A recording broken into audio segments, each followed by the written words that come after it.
তো বন্ধুরা, খুব কঠিন পরিস্থিতি। আওয়াজ পাচ্ছ? বৃষ্টি।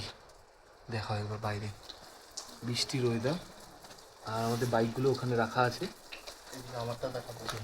আর এখানটায় আমরা দুটো টেন্ট করে আছি, এই একজন আর এখানে আমরা দুজন আছি। তো এটা একটা স্কুল, প্রাইমারি না নার্সারি কিছু বুঝতে পারছি না রাত্রিবেলা। তো পারমিশন নিয়ে আমরা এখানে টেন্ট করে আছি। এখানে আমাদের সব জিনিসপত্র আছে, এখানে রান্নার ব্যাগ আছে, খাওয়ার ব্যাগ আছে, জামার ব্যাগ আছে, একটা টপ বক্স আছে, সব খুলে রেখেছি।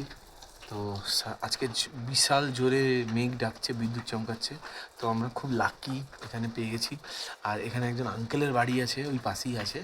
উনি আবার ব্যারাকপুরে থাকতেন, এয়ারফোর্সে কাজ করতেন। তো ভাবো আমরা কতটা লাকি। তো রাতটা কীভাবে যাবে জানি না, কী রান্না করব সেটাও জানি না। যাই রান্না করি না কেন, অ্যাডভেঞ্চার সবসময় চলবে আর চলছে। এখনও অ্যাডভেঞ্চার চলছে, মাঝে মাঝে ফাটছেও, বাট সব ঠিক আছে। তো দেখি এখন সব জিনিসপত্র গোছাই, ড্রেস চেঞ্জ করি, তারপরে কি হয়।